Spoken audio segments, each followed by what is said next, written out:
अभी बढ़िया पंचायत चुनाव भी चल रहा है। अपने को क्या पढ़ाना है? छत्तीसगढ़ पंचायती राज। ठीक है। पंचायती राज जो है कैसे भारत में लागू हुआ, किस किस किस राज्यों में लागू है, किस किस राज्यों में लागू नहीं है, ये भी जानना है। खासकर अभी छत्तीसगढ़ में चुनाव होने वाला है। ठीक है। तो चुनावों से मुद्दा कौन सा प्रत्यक्ष होता है, कौन सा अप्रत्यक्ष होता है, कौन शपथ दिलाता है, मतगणना कैसे होता है, पोलिंग एजेंट कौन होता है, सारा चीज जानना पड़ेगा। क्या पावर है, कितने विषयों पर कानून बना सकता है, सारा चीज पढ़ना है आपको। ठीक। होली के पहले तक खत्म हो जाएगा। होली के पहले तक क्या हो जाएगा? खत्म। चलिए, पहले तो आपको पंचायतों को बोला जाता है लोकल सेल्फ गवर्नेंस। पहले आपको, ये भारत देश है।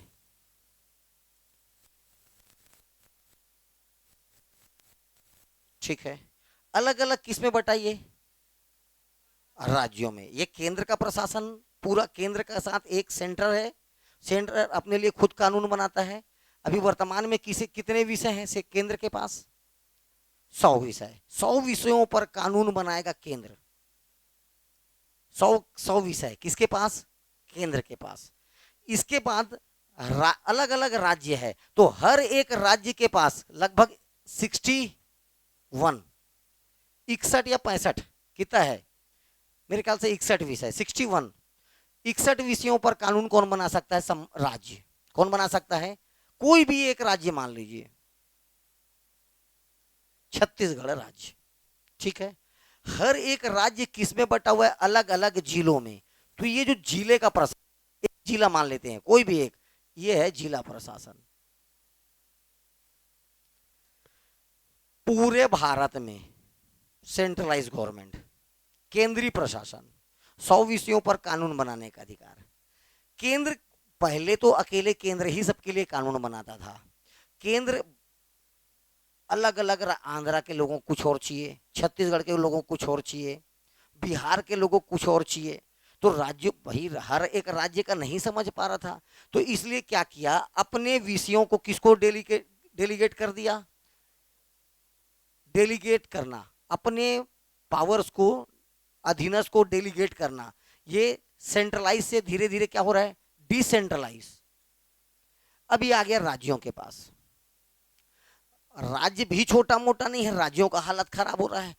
बस्तर वाले कुछ चाहिए, सरगुजा वाले कुछ चाहिए, बीच वाले को कुछ चाहिए। तो अलग अलग जिलों के हिसाब से प्रशासन हुआ कहाँ चालू? जिलों में। ये जिले दो प्रकार के, या तो इसमें दो आबादी रहेगा, या तो रूरल या अर्बन, शहरी और ग्रामीण। तो यहाँ का जो प्रशासन होगा, शहरों में शहर के टाइप का होगा और गांवों में गांव के। तो जब ये प्रशासन शहर में हो रहा है, कहाँ हो रहा है? शहर में, तब इसी को बोलते हैं क्या? नगरीय निकाय। क्या बोला जाता है? नगरीय निकाय। ठीक है। वर्तमान में हमारे यहाँ नगरीय निकाय 3 टियर्स में वो भी बचा है। पहला कहलाता है नगर पंचायत। नगर पंचायत। नगर पंचायत से बड़ा, ठीक है, नगर पालिका।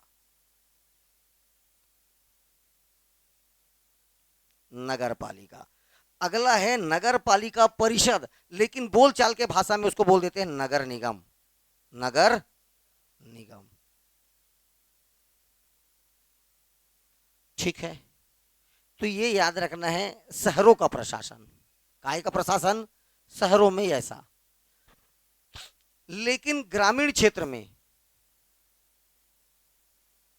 ग्रामीण क्षेत्र में इसमें भी 3 स्तर है। पहला स्तर पर कहलाता है ग्राम पंचायत।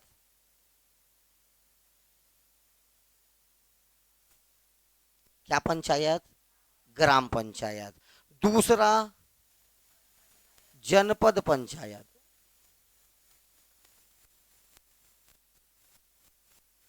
और तीस, ये आ गया जिला पंचायत। जिला पंचायत। इन 3 स्तरों पर अब देखो, जिलों का प्रशासन, जिला प्रशासन भी इतना बड़ा हो गया कि उसको भी बांटे किसमें, शहर और गांव में।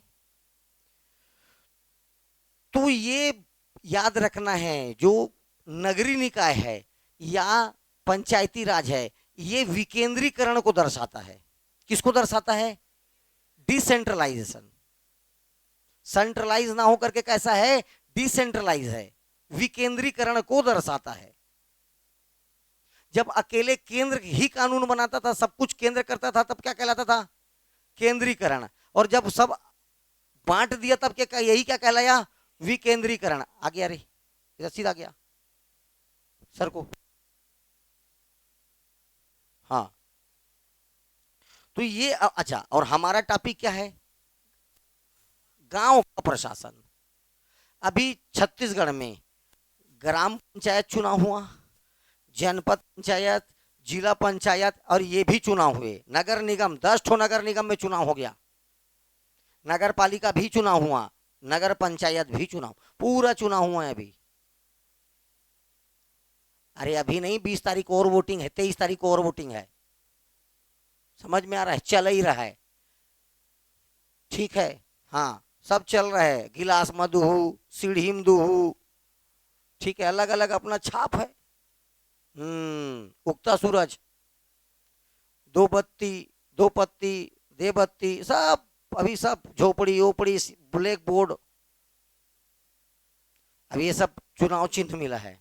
तो ये दलीय पार्टी नहीं होता, इसमें कोई कमल पंजा ये नहीं मिलेगा, लेकिन इसमें मिलेगा। ये पार्टी सिंबल से लड़ा जाता है, और वो लोकल सिंबल से लड़ा जाता है। उसमें पार्टी सिंबल नहीं होता, पार्टी इंक्लूडेड होती है लेकिन डायरेक्ट नहीं, इनडायरेक्ट। पार्टी ही फलाना गांव के दाऊ को सरपंच का कांग्रेस डाल ले खड़ेगा, लेकिन वो चुनाव चिन्ह अलग होगा, ये चुनाव चिन्ह अलग होगा, ठीक है। तो मैं सिर्फ ये बता रहा हूं कि पंचायती राज व्यवस्था सरकार का कैसी व्यवस्था है, इसमें इसने क्या किया? डिसेंट्रलाइजेशन। डिसेंट्रलाइज का मतलब ये अकेले जब कानून बनाता सबके लिए, तब कहलाता सेंट्रलाइज्ड। इसका कानून, राज्य अपना कानून खुद बना रहा है। ये जो है, ये देखो, गांव में 29 विषय, कितने सब्जेक्ट? 29 विषय ऐसे हैं, या 29 विषयों पर कानून ये बना लेगा ग्राम पंचायत। 18 विषय पर, कितने विषय पर? 18 विषय पर कानून ये बनाएगा, ठीक। तो ये क्या दिखाता है? विकेंद्रीकरण को। क्या दिखाता है? विकेंद्र। और स्थानीय स्वशासन, स्थानीय स्वशासन का जनक, हमेशा याद रखना है क्वेश्चन, ठीक है, किसको बोलते हैं? Lord Ripon. लॉर्ड रिपन, स्थानीय स्वशासन का जनक किसे कहते हैं? Lord Ripon. पढ़ाया था कल। लॉर्ड रिपन के द्वारा, ये देखो, स्थानीय स्वशासन का जनक, father of self governance, who? Lord Ripon. और इसने, लॉर्ड रिपन के द्वारा ये जो संकल्प लाया गया था सेल्फ गवर्नेंस का, कब लाया गया? 1882, 1882, 1882। चलिए, तो याद रखना है, ग्रामीण क्षेत्रों में ग्राम पंचायत मिलेगा, जनपद पंचायत मिलेगा, और जिला पंचायत मिलेगा। ये कुछ लिखने की जरूरत नहीं, आज आ जाएगा है? घर में बैठ कर आराम से सजा सजा के लिखना, कलरफुल, कुछ आज आ जाएगा, कुछ लिखने की जरूरत नहीं है। नगर, और नगरों में नगर पंचायत, नगर पालिका। ये देखो, नगर पालिका परिषद भी बोलते इसी को, नगर पालिका परिषद बोलिए, चाहे नगर निगम, अपना बोलने का आदत हो गया, नगर निगम, नगर निगम। चलिए, अब इसको, इसके लिए आया था 73वां संविधान संशोधन और 74वां संविधान संशोधन।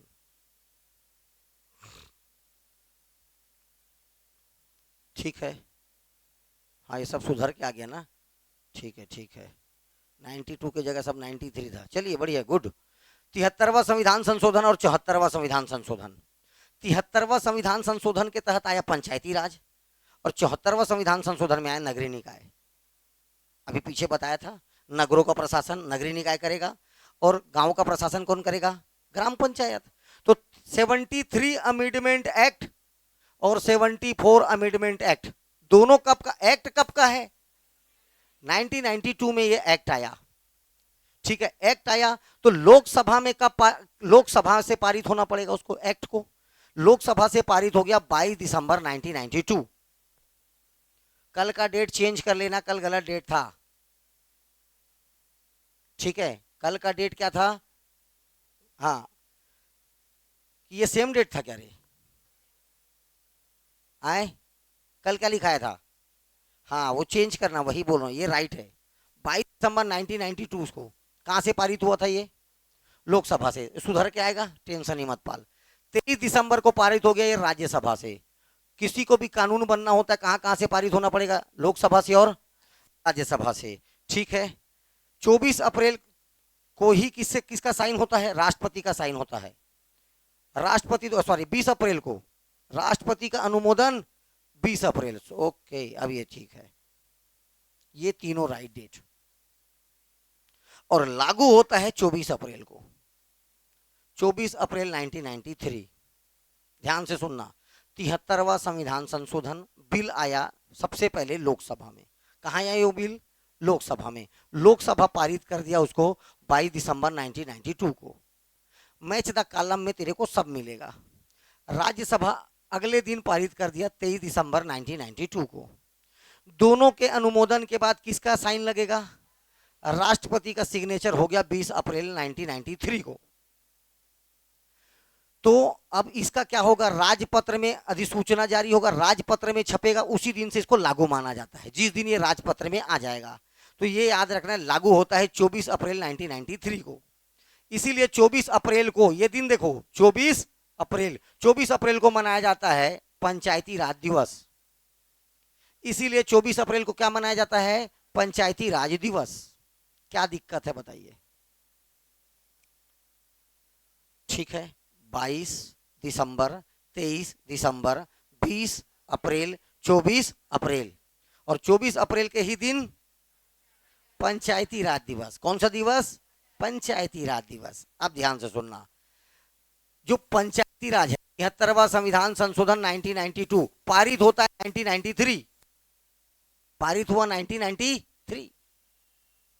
ठीक, इसमें अच्छा, इसके लिए संविधान में कौन सी अनुसूची जोड़ी गई? शेड्यूल्ड 11वीं अनुसूची। भैया मूल संविधान में अनुसूचियों की संख्या 8 थी। 9वां भूमि सुधार, 10वां दल बदल, और 11वां क्या गया? पंचायती। तो ये 11वीं अनुसूची में किसका वर्णन है? पंचायती राज का। अनुसूची बोलोगे तो 11, आर्टिकल बोलोगे तो 243 ए से लेकर के पी, ओ, ए से ओ, पी से वहां चालू हो जाएगा, ए से ओ। हिंदी में नहीं पढ़ना, क से अणा, क ख, तेरे को तो ये भी नहीं मालूम, क क ग घ अंगा, फिर च छ ज झ इया, त ध ध ध अणा, त थ द ध, लेकिन उससे पहले ही खत्म हो जाएगा अणा में। ठीक है ना? हाँ, तो क से अणा ले, तू ऐसी याद कर, क से अणा, सीधा सीधा ए से ओ, ए से ओ। ओके, उधर को छोड़ दे रहा, नगरी निकाय की तरफ बात करेंगे। इतने आसानी से पंचायती राज व्यवस्था चालू नहीं हुआ। पंचायती राज को लेकर के इसका गठन किया जाए, नहीं किया जाए, अनेक समितियों का गठन किया गया। ठीक है, कुछ समितियों के नाम बोलेगा तो इसमें 4 इंपॉर्टेंट समिति याद रखना है। बैक्स,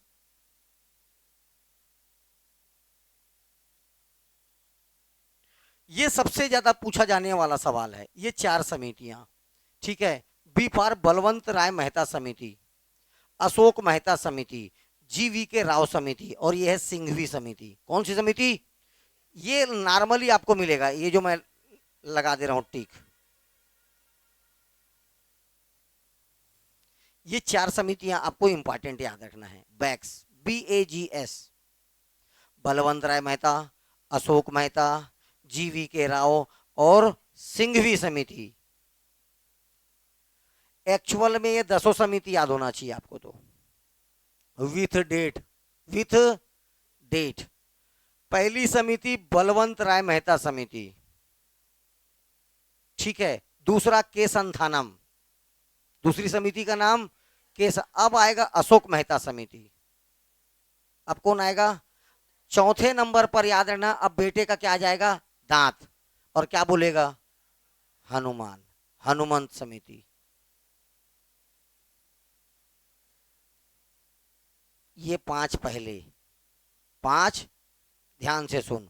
सबसे पहले आएगा बलवंत राय मेहता, ठीक है। उसके बाद आएगा के संथानम, इसके बाद बलवंत राय मेहता का बेटा होगा अशोक, अशोक मेहता। अब बेटे का आएगा दांत, दांते वाला समिति।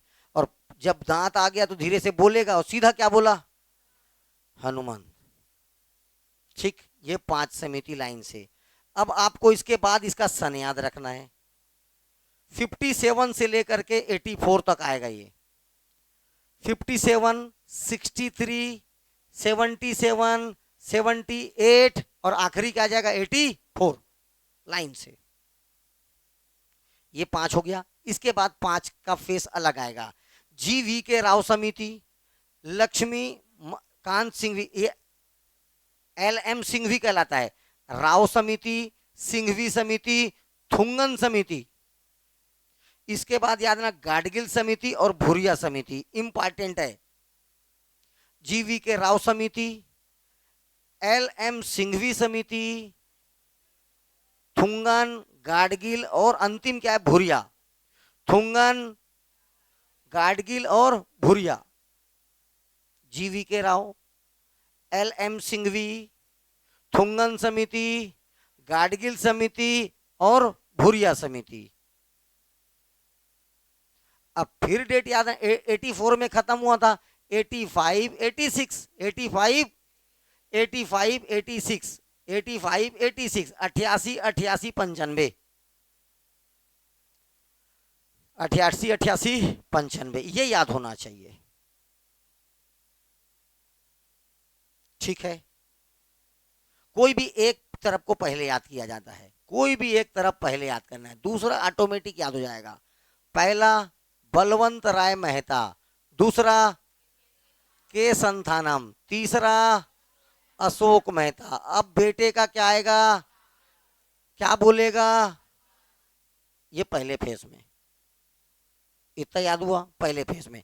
पहले फेज के साथ अब आपको यहां तक याद आना चाहिए। पहला 1957 और आखिरी वाला 1900, सॉरी 1980, ये ले 1984। इसके बाद आएगा ये 1963, 1977, 1978, ये पहले। तो याद होने के बाद फिर पांच याद करोगे। पहला क्या याद करोगे? GV के राव समिति। उसके बाद बोलोगे क्या?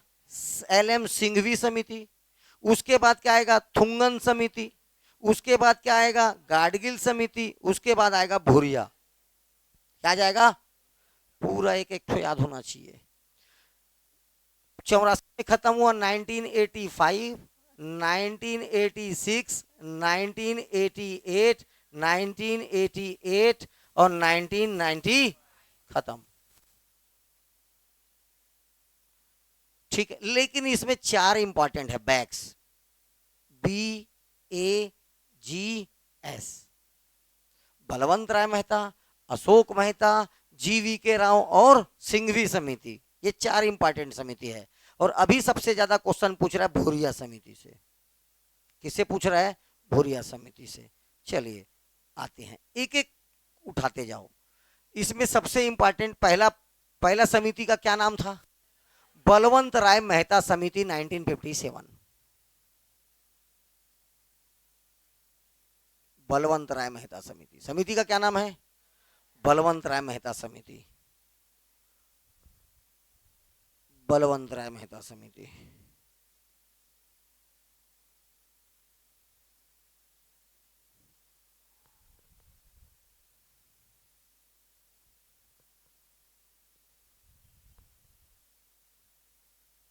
चलिए, बलवंत राय मेहता समिति। पहला बात तो ये याद रखना, बलवंत राय मेहता समिति जो है पंचायतों पर गठित समिति नहीं थी। इसको गठित करने का काम था सामुदायिक विकास कार्यक्रम की समीक्षा करना। काय का समीक्षा करने के लिए? सामुदायिक विकास कार्यक्रम। 1952 में एक कार्यक्रम चलाया गया भारत सरकार के द्वारा जिसका नाम है सामुदायिक विकास कार्यक्रम। कार्यक्रम का क्या नाम है? सामुदायिक विकास कार्यक्रम। ये चलाया गया भारत सरकार के द्वारा। इसकी समीक्षा के लिए गठित समिति का क्या नाम था? बलवंत राय मेहता समिति। अब ये समिति, हर एक समिति कुछ ना कुछ रिपोर्ट देगा। उस रिपोर्ट को माना जाए ना माना जाए ये कुछ विभाग तय करेगा, ठीक है। उस समय एक, अभी भी एक बड़ा विभाग है एनडीसी, राष्ट्रीय विकास परिषद। राष्ट्रीय विकास परिषद ये जितने भी जो भी इन्होंने उसको देखा, समीक्षा किया, अपना रिपोर्ट बनाया, उस रिपोर्ट में किसको एक्सेप्ट करना है, किसको हटाना है, ये विभाग का काम है। लेकिन बलवंत राय मेहता समिति जैसे देखा, किसका समीक्षा कर रही है? सामुदायिक विकास कार्यक्रम का। तो ये जो कार्यक्रम है गरीब से गरीब और गांव के अंतिम आदमी तक नहीं पहुंच पा रहा है। गांव का अंतिम व्यक्ति बोलने का मतलब एकदम गांव झंदाई झंदाई वहां तक, कहां तक पहुंचना चाहिए? हाँ, वहां तक पहुंचना चाहिए। उस दाई को अभी महिला वंदन क्या मिल रहा है? महतारी वंदन योजना, इसका लाभ मिल रहा नहीं मिल रहा है? अगर उसको नहीं मिल रहा तो योजना किसके लिए बना है? गलत बात है। बात समझ में आया? तो उस व्यक्ति तक इसका पहुंच है या नहीं है, यही देखने के लिए बना था बलवंत राय मेहता समिति का गठन किया गया था। तो इसने पाया कि समाज का जो अंतिम तबका है, अंतिम व्यक्ति है, उन तक आपकी योजनाएं पहुंच ही नहीं रही है। तुम्हारा समुदाय विकास कार्यक्रम कोई मतलब का नहीं है। तो अब भैया सोचा क्या किया जाए? तो वहां तक पहुंच के लिए बोला भैया वहां पहुंचना है तो आपको क्या करना पड़ेगा? पंचायतों की स्थापना करना पड़ेगा। ध्यान से सुनना, बलवंत राय मेहता समिति पंचायतों पर गठित नहीं थी, लेकिन पंचायतों के लिए सिफारिश करने वाली पहली समिति थी। पंचायतों का सिफारिश किया इसने और बोला त्रिस्तरीय पंचायत का गठन किया जाए। कौन सी स्तरीय पंचायत का गठन किया जाए? त्रिस्तरीय पंचायत का गठन किया जाए। तो बोला क्या? गांव में बोला ग्राम पंचायत। आज भी क्या है? तो ग्रामीण स्तर पर बनाया जाए ग्राम पंचायत। खंड ब्लॉक स्तर पर, ये देखो, खंड स्तर पर, ब्लॉक स्तर पर बनाया जाए पंचायत समिति। अब वर्तमान में इसी को बोलते हैं जनपद पंचायत। इसी को क्या बोलते हैं? जनपद पंचायत। और जिला स्तर पर क्या बनाया जाए? तो जिला स्तर पर बनाया जाए जिला परिषद, और आज जिला पंचायत बोल देते हो। तो बलवंत राय मेहता समिति गठित हुई थी सामुदायिक विकास कार्यक्रम की समीक्षा के लिए, लेकिन बलवंत राय मेहता समिति ने काय की सिफारिश क्या बोल दिया? त्रिस्तरीय पंचायत करने का क्या किया? बात किया। इसके इस सुझाव को अभी क्या देता है? केवल क्या दिया था? ये सुझाव। और इसके सुझाव को कब मान लिया गया? 1958 में अनुमोदित कौन कर दिया? एनडीसी, राष्ट्रीय विकास परिषद। ये राष्ट्र या ये केंद्र में एक ऐसी संस्था है जो ऐसे कार्यक्रमों को अपना समर्थन देगा, लागू होगा, मना कर देगा तो वहीं खत्म। तो एनडीसी के 1958 को 1958 में एनडीसी ने इसको क्या कर दिया? अनुमोदित कर दिया या लागू कर दिया। इसीलिए 2 अक्टूबर 1959 को राजस्थान का नागौर जिला, राजस्थान का, वहां से पंचायती राज प्रारंभ होता है। भारत में पंचायती राज का प्रारंभ तेरे जीवन काल में एक न एक बार तेरे टकराएगा। 2 अक्टूबर 1959 राजस्थान का नागौर जिला, राजस्थान का, पंडित जवाहरलाल नेहरू के द्वारा इसको क्या किया गया? प्रारंभ। शुभारंभ कौन कर रहा? पंडित जवाहरलाल। सारा चीज याद रखना है, ठीक है। इसके बाद बना के संथानम समिति 63 में। 60 बोला त्रिस्तरीय पंचायत बना तो दियो भाई, लेकिन इनको क्या चाहिए पता है? इनकी वित्तीय आवश्यकताओं और स्थिति को देखो भाई। तुम पैसा ही नहीं है बेचारा, क्या मतलब है, क्या कर लेगा? तो के संथानम समिति केवल याद रखना है वित्तीय स्थिति की समीक्षा करने के लिए बना था कि इनको वित्त दिया जाए ना दिया जाए, तो वित्त कहां से पास किया जाए, ये सारा बात के संत एक लाइन में याद रखना है। अब जो जो मैं समिति बताऊंगा, के संथानम समिति ये क्या के लिए गठित हुआ था, ठीक, पंचायतों की वित्तीय स्थिति की समीक्षा के लिए। इसके बाद तीसरा समिति अशोक मेहता समिति 1977, ठीक है। अभी तक 1977 में आ जाएगा गैर कांग्रेसी सरकार, जनता दल का सरकार आ जाएगा, जनता, ठीक है। और पहली बार कांग्रेस के बिना सरकार चल रही है। तो बोले भैया पंचायतों पर अपने को अब कुछ ना कुछ बढ़िया सख्त कानून बनाना पड़ेगा। तो सख्त कानून बनाने के लिए किसको किसी कोई ना कोई आदमी चाहिए जिसको इसके बारे में जानकार है। तो बोले अरे भैया बलवंत राय मेहता का बेटा है, क्या नाम है उसका, अशोक मेहता समिति। तो समिति क्या बनी, अशोक मेहता समिति। अशोक मेहता समिति बनी तो अशोक मेहता अब देखो हर कोई कुछ ना कुछ क्या देगा, बस अशोक मेहता समिति अपनी सुझाव दिया। बोले सुझाव में बोला केवल पंचायत, अरे मेरे पिताजी पुराने जमाने का था, वो 3 स्तर का बात किया, बहुत लंबा खींचता है मेरा पिताजी, जरूरत ही नहीं, 2 स्तर में काम हो जाएगा, मैं उसका बेटा स्मार्ट हूं, 2 स्तर। कौन सा स्तर, और ये दोनों याद रखना, दोनों का दोनों याद रखना। जिला स्तर पर बोला जिला परिषद, उसमें भी था जिला परिषद, जिला स्तर पर जिला परिषद, और बोला मंडल स्तर पर मंडल पंचायत, ठीक है, मंडल स्तर पर मंडल पंचायत। इसमें जो खंड स्तर वाला जो था उसको हटा दिया गया, केवल दो जिला स्तर पर जिला परिषद, और मंडल स्तर पर क्या बनाया, मंडल पंचायत, ठीक है। मंडल का मतलब अभी तो ग्राम ही समझ ले, ग्राम स्तर पर क्या बना, ग्राम पंचायत, ये मंडल पंचायत ही याद रखना। लेकिन अब इसको एनडीसी अपना समर्थन दे पाता, एनडीसी इस पर कुछ विचार कर पाता, उससे पहले सरकार गिर गया फिर से, और फिर से किसका सरकार आ गया, कांग्रेस का। किसका सरकार आ गया, कांग्रेस का। बोले ना 2 स्तर नहीं, वापस अपन कांग्रेसी हैं, अपन 3 स्तर वाले हैं। अपन कितने स्तर वाले हैं, 3 स्तर वाले। तो इसके बाद याद रखना है दांतेवाला समिति। कौन सा समिति, दांतेवाला समिति बोलता है जो 3 स्तर बनाए हो ठीक किए हो, ग्राम पंचायत, खंड के लिए खंड स्तर पर बनाया गया है, और जिला के लिए जिला स्तर पर जिला परिषद बनाया। तो इसमें जो खंड स्तर वाला है जिसको अपन क्या बोलते हैं, ये देखो खंड स्तर पर नियोजन का सिफारिश किया। नियोजन बोलने का मतलब नियम कानून बनाना, क्या बनाना, सारे नियम कानून बनाने का अधिकार किस स्तर को दिया गया, खंड स्तर को। दांतेवाला समिति, दांतेवाला के बाद आएगा हनुमंत समिति। ये बोला नहीं बेकार बात है, अंड खंड को मत दो, ये बोला जिला परिषद का काम है ये। तो ये बोला जिला परिषद को नियोजन का अधिकार, नियम कानून सारा चीज व्यवस्थित करने का अधिकार किसको दिया जाए, जिला को। किसको दिया जाए, जिला को,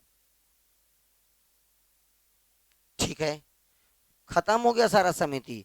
सीधा आ जाओ अब तुम कहां, जीवी के राव समिति, जीवी के 1985 1985। एक ही बात याद रखना, इसने नियमित चुनाव का सिफारिश किया। हर 5 साल में, हर 5 साल में नियमित रूप से चुनाव को, तुम्हारे मनमर्जी ठूंस देने से नहीं होगा। अब यहां पर हर 5 साल में नियमित चुनाव कराइए, और जनता का चुना हुआ व्यक्ति ही क्या करेगा, इसका सदस्य होगा या अध्यक्षता करेगा। तो नियमित चुनाव का सिफारिश करने वाला कौन था, यही याद रखना है, नियमित चुनाव का सिफारिश। और इसी समिति के एक सिफारिश याद रखना, राज्य स्तर पर राज्य विकास परिषद, जैसे एनडीसी होता है राष्ट्रीय विकास परिषद, वैसी राज्यों में क्या बना, बोला राज्य विकास परिषद। और वो 3 स्तर का तो बात करेगा ही, जिला परिषद, जनपद पंचायत और तुम्हारा ग्राम पंचायत, वो नहीं याद रहना है। राज्य विकास परिषद, राज्य विकास, ये दो चीजों का सिफारिश कौन किया या सुझाव कौन दिया? जीवी के राव समिति। किसने पंचायतों के लिए नियमित चुनाव का प्रावधान रखा था? जीवी के राव समिति, नाम याद रखना। L M Singhvi, L M Singhvi, इसका एक ही याद रखना है, इसने पंचायतों को संवैधानिक दर्जा देने का प्रावधान किया। पहली समिति जो बोला पंचायतों को कैसा दर्जा दीजिए? संवैधानिक दर्जा। संविधान में उल्लेख होगा, संविधान देगा, तो इसीलिए नया जुड़ा 243 ए से लेकर के ओ, ए से ओ, 9 भाग 9 का क, भाग 9 का क, ठीक है। ऑलरेडी ये इसका उल्लेख नीति निर्देशक तत्वों में था, आर्टिकल नंबर 40, आर्टिकल नंबर। लेकिन जो भी नीति निर्देशक तत्व में होता है वो राज्य के ऊपर डिपेंड करता है दे या ना दे, इसीलिए इसको अलग से बनाया गया 243। अब संविधान में उल्लेख तेरे देना पड़ेगा, ठीक है। चलिए, तो पहली समिति जो बोला इसको संवैधानिक दर्जा दिया जाए, लक्ष्मीमल सिंघवी समिति, 1986, 1986। ओके, इसके बाद आ जाओ थुंगन समिति, नाम भर याद रखना। क्या याद रखना? थुंगन समिति। अरे कुछ नहीं है, मैं क्या बताऊं, ठीक है, नॉर्मल सी चीजें हैं। पंचायतों का प्रशासनिक सुदृढ़ीकरण किया जाना चाहिए, पंचायती राज संस्थाओं का 5 वर्ष का निश्चित कार्यक्रम होना चाहिए, कार्यकाल नहीं, कार्यक्रम। क्या करबो नहीं करन, नाली बनाबो नहीं बनान, पाटबो नहीं पाटन, कुआं खोदबो नहीं खोदन। अब तो क्या नियम कानून बनाने लग जाओगे क्या? नाम याद रखना है। कमेटी का नाम थुंगन समिति, सन 1988। 88 में एक और समिति आया, गाडगिल समिति, केवल पंचायती राज संस्थाओं को कैसे बनाया जाए इस पर विचार किया गया। नाम भर याद रहना, 88 में 2 ठोक, पहला थुंगन, दूसरा गाडगिल। इसके बाद इंपॉर्टेंट है भूरिया समिति, 1995, 1995 बहुत इंपॉर्टेंट है। इसी के तहत आया पेशा एक्ट। क्या आया? पेशा एक्ट। भूरिया समिति की सिफारिश से एक एक्ट पारित हुआ या एक्ट पास किया गया, नाम क्या है उसका? पेशा act. P for, E for, S for, A for पंचायतों का विस्तार। कहां पर विस्तार? अनुसूचित क्षेत्रों में। अनुसूचित क्षेत्रों में पंचायतों का विस्तार। अनुसूचित क्षेत्र छत्तीसगढ़ में पूरा दक्षिण अनुसूचित क्षेत्र है और उत्तर छत्तीसगढ़ क्या है? पूरा 85 आदिवासी विकास खंड है। How many blocks? हाँ, शेड्यूल्ड ब्लॉक्स। अब क्या, यही देखो ध्यान से, भूरिया समिति बोलता है पंचायतों का विस्तार करिए। कहां पर करिए? अनुसूचित क्षेत्रों में, ठीक है। Panchayat extension of scheduled areas.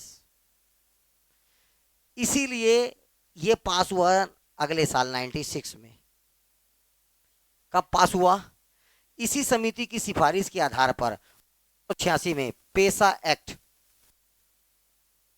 क्या हुआ? लागू हुआ। भूरिया समिति 1995, पेशा एक्ट 1996, दोनों याद रखना है। भूरिया समिति 1995, इसी भूरिया समिति की सिफारिश पर आएगा 1996 का पेशा एक्ट। पेशा का मतलब होता है पंचायतों का विस्तार करो। पंचायतों का क्या करो? विस्तार। कहां? अनुसूचित क्षेत्रों में। वहां का थोड़ा सा नियम और सामान्य क्षेत्रों का पंचायती राज का नियम अलग अलग है।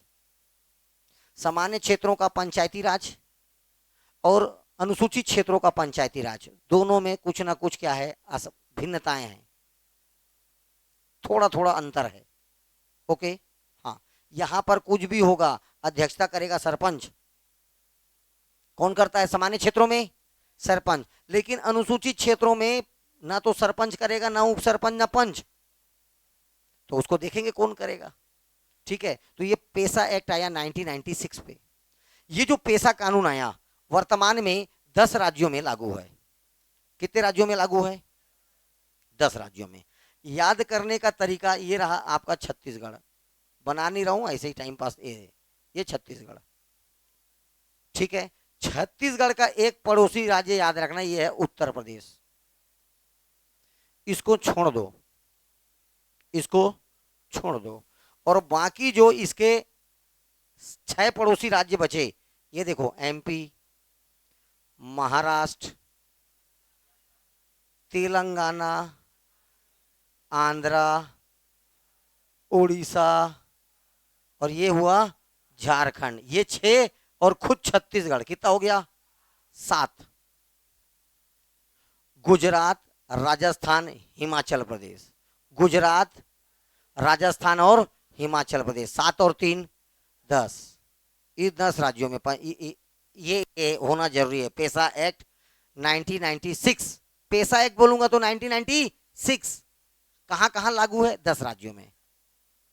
और पेशा एक्ट किस किस समिति की सिफारिश से जोड़ा गया? हाँ, भूरिया। 73वां संविधान संशोधन विधेयक, देखो पहले तो बोलूंगा 73वां संविधान संशोधन विधेयक 1992, ठीक है, या बोलोगे पंचायती राज अधिनियम 1993। 73वां संविधान संशोधन विधेयक, संविधान संशोधन विधेयक कब आया? 1992। चलिए, ये ऐसे 22 लोकसभा बता दिया था, अगले दिन राज्यसभा बता दिया, राष्ट्रपति का अनुमोदन 20 अप्रैल। अब उस समय राष्ट्रपति था शंकर दयाल शर्मा, शंकर दयाल शर्मा। किसकी सरकार थी? कांग्रेस। और प्रधानमंत्री कौन थे? पीवी नरसिम्हा राव। अब इनको संवैधानिक दर्जा मिल रहा है। अब ये अभी जो ये जो विधेयक था, अब क्या बन गया? एक्ट।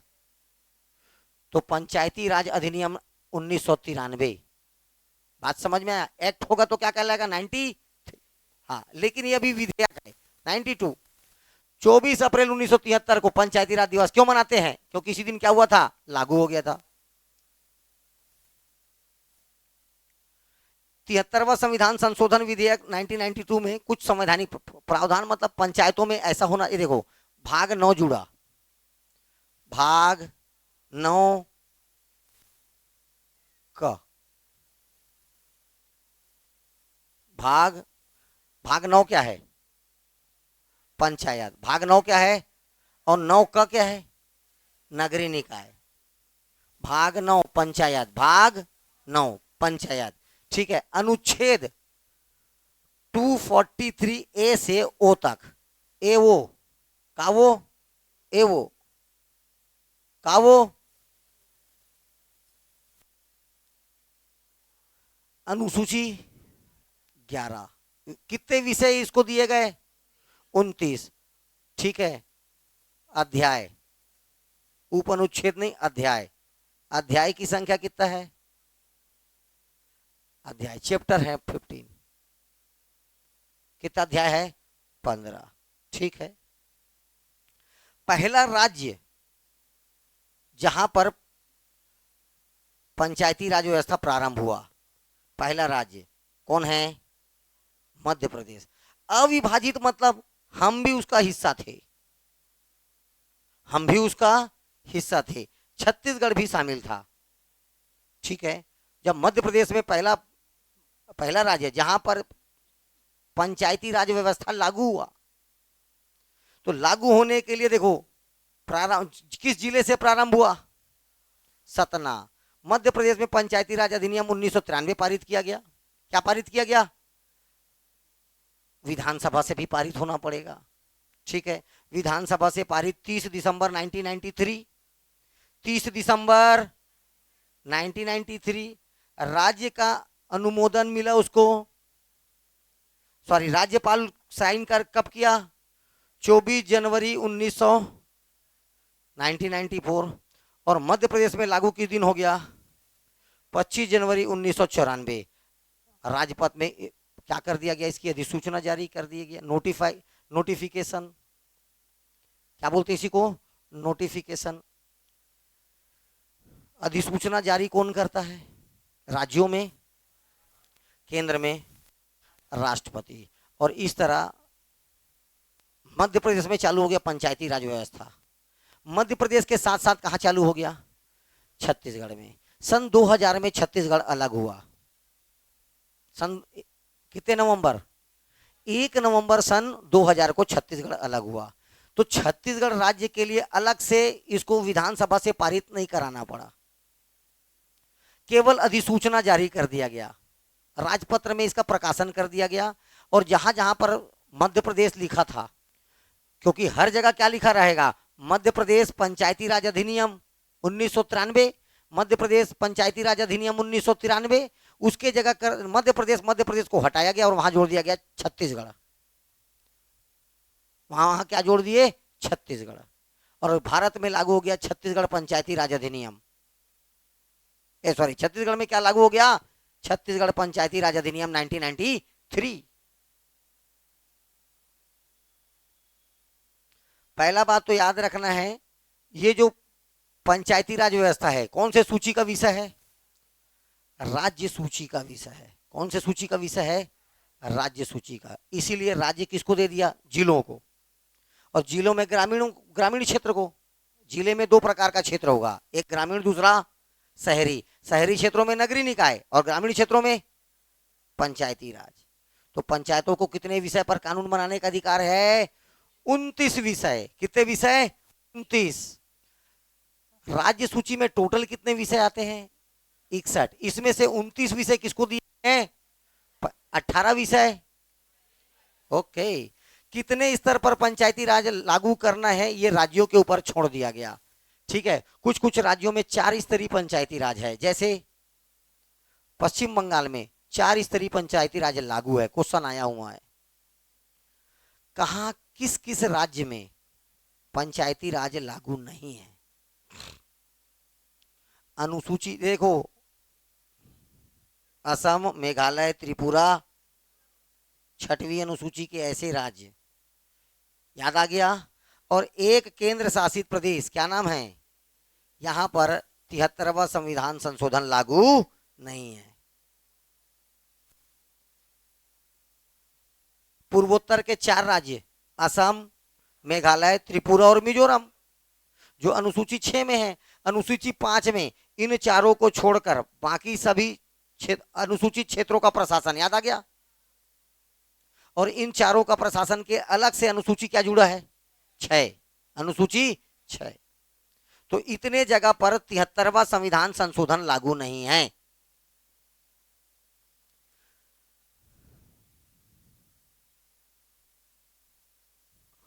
ठीक है, ग्राम सभा का के लिए प्रावधान, महिला में देखो 73वां संविधान संशोधन अलग बोलता है और छत्तीसगढ़ पंचायती राज अधिनियम अलग बोलता है। ये दोनों अलग कॉन्सेप्ट है। 73वां संविधान संशोधन मैं बोल रहा हूं, जो क्या बोल रहा हूं, छत्तीसगढ़ पंचायती राज अधिनियम 1993, क्योंकि मध्य प्रदेश लागू किया, मध्य प्रदेश के साथ कहा गया। जैसे बोल रहा है, देखो ग्राम सभा का प्रावधान, हर गांव में क्या होगा, ग्राम सभा। हर गांव में क्या होगा, ग्राम सभा। एक बात, महिलाओं का आरक्षण 73वां संविधान संशोधन के तहत 1/3 है। 1/, अभी मैं कुछ दिन पहले तेरे को बताया था 126वां संविधान संशोधन, ये अब तेरे को लोकसभा और विधानसभा में भी कर दिया गया है। महिलाओं का आरक्षण 1/3 कहां कर दिया है, लोकसभा और विधानसभाओं में। अब याद रखना, लेकिन छत्तीसगढ़ पंचायती राज अधिनियम में यह है 50%। कितना है, 50%। इसीलिए बोला छत्तीसगढ़ पंचायती राज अधिनियम का कॉन्सेप्ट अलग है, 73वां संविधान संशोधन का कॉन्सेप्ट अलग है। ओके, चलिए, चुनाव जिसको मत देना है उनका उम्र कितना होना चाहिए, 21। और जो चुनाव लड़ेगा, पंच सरपंच के लिए जो खड़ा होगा, उसका उम्र कितना होना चाहिए? 21। ठीक है। संस्थाओं को का हस्तांतरित करने के लिए राज्य ने, अच्छा, पंचायत एक वित्त आयोग का गठन होगा। राज्य वित्त आयोग क्या होगा? राज्य वित्त आयोग। ये राज्य वित्त आयोग क्या करेगा? जो नगरीय निकाय है और जो पंचायती राज है, पंचायत है, इनके और राज्य के बीच में राज्य इनको कितना पैसा देना चाहिए, सरपंच निधि में कितना पैसा आना चाहिए, फलाना गांव के विकास के लिए कितना पैसा जाना चाहिए, तो ये राज्य के और पंचायती राज सिस्टम, राज्य और पंचायती राज, राज्य और नगरीय निकाय, इनके बीच में वित्त का लेन देन करेगा कौन? राज्य वित्त आयोग। राज्य वित्त आयोग। केंद्र और राज्य के बीच में कितना पैसा बटेगा या नहीं बटेगा, यह फैसला कौन करता है? केंद्रीय वित्त आयोग। केंद्रीय वित्त आयोग। कौन है केंद्रीय वित्त आयोग का अध्यक्ष? एन.के. सिंह। कौन है भी? एन.के. सिंह। ज्यादा ना जान, टेंशन है मेरे, तुम लोग ज्यादा जान जाओगे तो। राज्य वित्त आयोग, राज्य वित्त बनेगा। यदि कोई पंचायत निकाय राज्य सरकार भंग कर देती है तो 6 महीने के भीतर उपचुनाव होगा। अगर राज्य को लगता है फलाना जगह पंचायत गलत तरीके से हुआ है या चुनाव आयोग बोल दे यहाँ पर धांधली हुआ है, तो राज्य क्या करेगा? उस चुनाव उस जगह का चुनाव को रद्द कर देगा। ये अधिकार किसको है? राज्य सरकार को। राज्य सरकार क्या करेगा? चुनाव आयोग की सिफारिश पर उस जगह का चुनाव को क्या कर देगा? रद्द कर देगा। रद्द कर दिया, ठीक है, लेकिन 6 महीने के भीतर क्या करवाएगा? फिर से वहां पर अब चुनाव नहीं होगा। क्या होगा वहां पर? By election. ठीक है। अब क्या कहलाए? अब होगा वो क्या कहलाएगा? उपचुनाव। और कभी भी उपचुनाव होता है बचे हुए कार्यकाल के लिए। कितने कार्यकाल के लिए? शेष कार्यकाल के लिए। चलिए आगे। छत्तीसगढ़ पंचायती राज महिला आरक्षण कितना परसेंट बोला? अभी थोड़ा देर, वो अभी आगे देखेंगे। छत्तीसगढ़ पंचायती राज अधिनियम अलग है। ये 73वां संविधान संशोधन सारे पूरे भारत में लागू होगा, केवल 4 राज्यों को छोड़कर, असम, मेघालय, त्रिपुरा, मिजोरम और एक केंद्र शासित प्रदेश को छोड़कर। किसको? दिल्ली को। मच्छर चाव रहा है क्या नहीं तेरे को?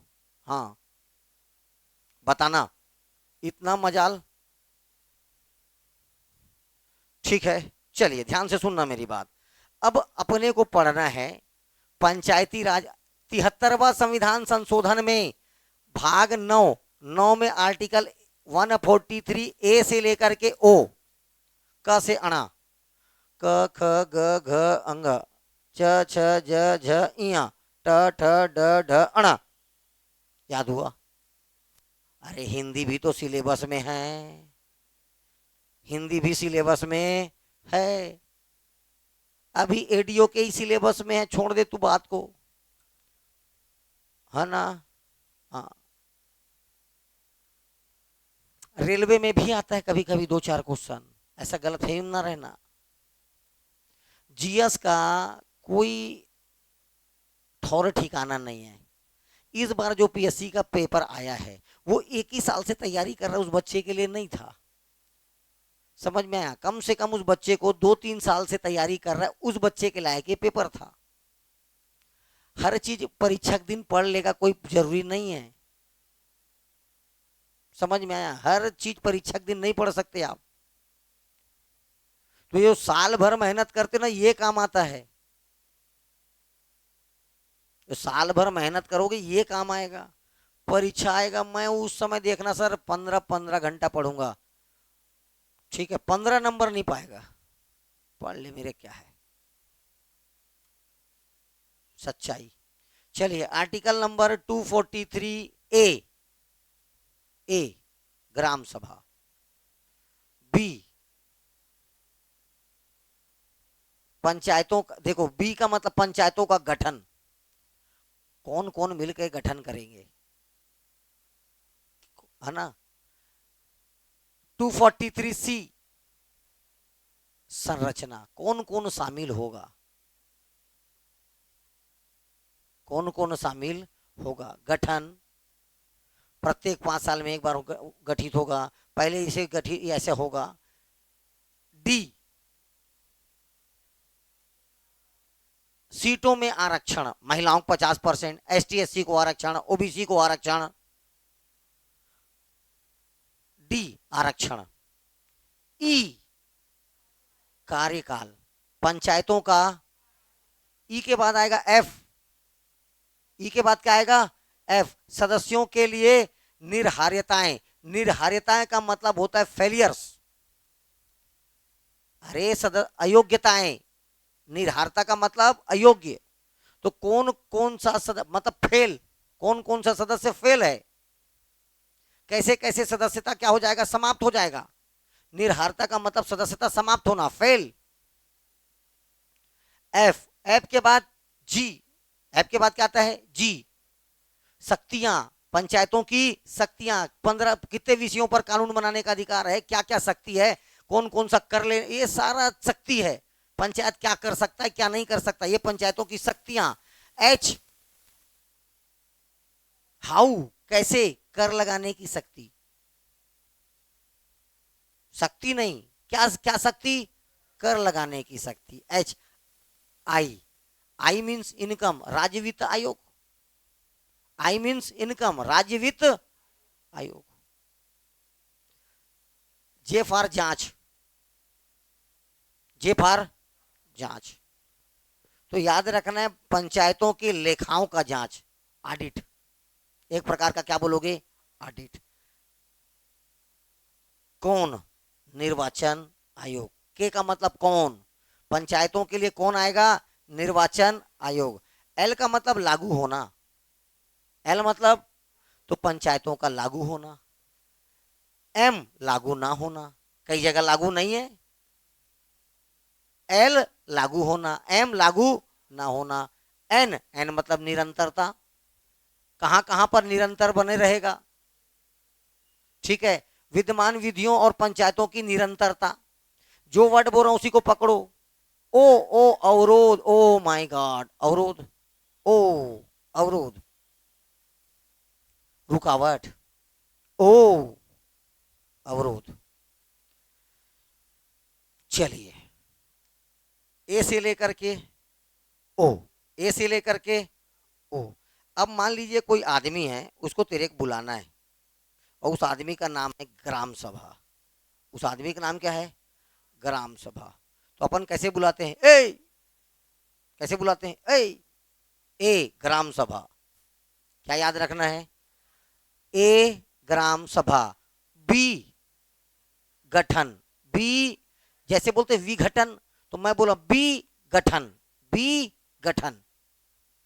सी संरचना, सी, डी मतलब डिस्काउंट, डिस्काउंट माने छूट, छूट माने आरक्षण, डी मतलब आरक्षण, वर्ड से पकड़ना है। ए ग्राम सभा, बी गठन, सी संरचना, डी आरक्षण, कीवर्ड को पकड़ना है बस। ई, ई है 5वें नंबर पर, कौन से नंबर पर है देख, 1 2 3 4 5, और इनका कार्यकाल कितने का होता है, 5 साल का। ई में आ जाएगा क्या, कार्यकाल। और एफ का मतलब ही होता फेल, नहीं पढ़ोगे तो क्या हो जाओगे, फेल। एफ मतलब फेल, सदस्यताओं का निर्हार्यता, बोलने का मतलब सदस्यता कैसे समाप्त हो जाएगा, फेल। एफ मतलब फेल, सदस्यों का फेल होना, सीधा बोलो सदस्यों का फेल होना। ई एफ, एफ के बाद जी, जी माने पार्ले जी खाने से क्या आता है, शक्ति, जी माने शक्ति, पार्ले जी खाओ शक्ति बढ़ाओ, जी माने शक्ति, पंचायतों की शक्तियां। जी बोलते याद आना चाहिए, पार्ले जी, पार्ले जी, जी माने शक्ति। और काहे का शक्ति रे, एच, जी के बाद एच, कर लगाने का शक्ति, क्या लगाएगा, कर। एच फॉर पित करने की शक्ति, एच। तो भैया कैसे, आई, आई मतलब इनकम, इनकम मतलब अभी बताया थोड़ा देर पहले, क्या गठन होगा, राज्य वित्त, राज्य वित्त आयोग। जैसे वित्त आएगा मतलब 3 5 होगा, तो आई के बाद आएगा जे, जे फॉर जांच, जे फॉर जांच। तो काय का जांच करेगा, तेरा जांच नहीं करे, तबीयत खराब है क्या, तो वहां पर बहुत सारे रिपोर्ट्स आएंगे, ऑडिट्स आएंगे, बिल बनेगा, उनका जांच, तो लेखाओं का जांच। जे के बाद के, कौन, तो याद रखना कौन? निर्वाचन आयोग। तो ये चुने हुए लोगों का तमाशा है। कौन? निर्वाचन आयोग के। एल माने लागू होना, के बाद एल लागू होना, पंचायतों का लागू होना। एल के बाद एम लागू ना होना। एल लागू होना, एम लागू ना होना। एल एम, फिर आ जाएगा एन निरंतरता, पंचायतों का बने रहना, निरंतरता, कंटिन्यूटी, पंचायतों का बने रहना, निरंतरता एन। और ओ अवरोध। ओ मतलब यस, ये रहा ए से लेकर के ओ। ए ग्राम सभा, बी गठन, सी संरचना, D E F, F fail, F बोलोगे तो फेल। जी जी जी जी एच कर लगाने की शक्ति, एच मतलब कर लगाने की, आई इनकम, इनकम मतलब राज्य वित्त, आई के बाद जे जांच, लेखाओं की, के कौन? निर्वाचन आयोग, के निर्वाचन आयोग, के बाद एल लागू होना पंचायतों का, उसके बाद एम एल एम एन, आखिरी ओ। क्या दिक्कत है बताओ? ओ मतलब अवरोध। ठीक है, इसके बाद याद रखना, देखो मान लीजिए अगर निर्वाचन हो रहा है और निर्वाचन में अगर किसी को कोई समस्या आ गई तो आप न्यायालय के पास नहीं जा सकते। एक बात पहले याद रखना, कहां नहीं जा सकते? न्यायालय के पास नहीं जा सकते। ठीक है, तो पंचायती राज अधिनियम के तहत किसी निर्वाचन याचिका पेश करना प्रश्नगत किया जा सकता है, लेकिन आप इन तीन लोगों के पास जा सकते हो। मान लीजिए आप पंचायत चुनाव लड़ रहे हैं, काय का चुनाव लड़ रहे हैं?